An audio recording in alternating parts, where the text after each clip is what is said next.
নমস্কার, সবাই নিশ্চয়ই খুব ভালো আছেন। আজকে দেখুন আমি যে ভ্লগটা আপনাদের সামনে নিয়ে এসেছি সেটা হচ্ছে অরুণাচলে। আমরা যখন অরুণাচলে গেছিলাম তখন পাশিঘাট টাউনে আমরা একদিন ছিলাম। পাশিঘাট টাউন থেকে এই হ্যাঙ্গিং ব্রিজটা দূরত্ব হচ্ছে 24 কিলোমিটার। এর অপোজিটেই রয়েছে পঙ্গিং ভিলেজ, মানে এই সামনে একটা পাহাড়, অপোজিটেও একটা পাহাড় আছে।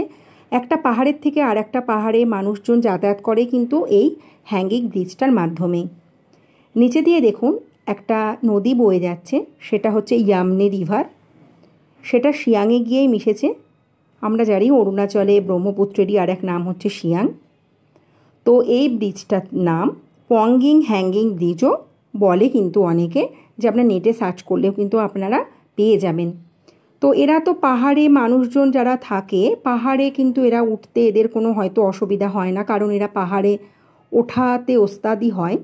তো আমরা যারা সমতলের মানুষ তারা কিন্তু পাহাড়ে চড়তে তাদের অনেকটাই কষ্ট হয়, কারণ আমরা যখন ওপর থেকে যখন নিচে আস্তে আস্তে নেমেছি তখন আমাদের কিন্তু বেশ কষ্ট হয়েছে, মানে দমেরও কিছুটা অনেকটা ঘাটতি হয়ে যায়।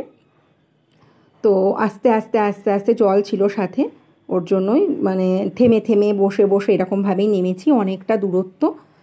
আর দেখুন হ্যাঙ্গিং ব্রিজগুলোতে উঠলে কি হয়, ব্রিজটা কেমন দোলে, ওই জন্য একটু ভয় ভয়ও লাগে।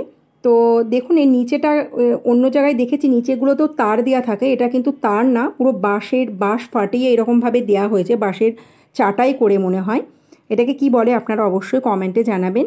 আর আপনাদের এই ভ্লগগুলো কেমন লাগছে অবশ্যই আমাকে কমেন্ট করবেন। আর যদি পারেন এই ভ্লগটা শেয়ার করবেন, সাবস্ক্রাইব করবেন চ্যানেলটাকে। আর কোথায় কি ভুল ত্রুটি হয়েছে অবশ্যই আমাকে জানাবেন, না জানালে কিন্তু আমি বুঝতে পারবো না যে আপনাদের কোথায় কি অসুবিধা হচ্ছে। তো দেখুন এরা সবাই আনন্দ করতে ব্যস্ত, মানে কেউ ফটোশ্যুট করছে এই ব্রিজের ওপরে। মানে সত্যি কথা বলতে কি অরুণাচলে এসে সার্থক, মানে কোথায় কি দেখবো, সব কিছুতেই সৌন্দর্যে ভরপুর। নমস্কার বন্ধুরা, ভালো থাকবেন। আরও একটা ভ্লগ নিয়ে আপনাদের সামনে পরে হাজির হয়ে যাব। নমস্কার।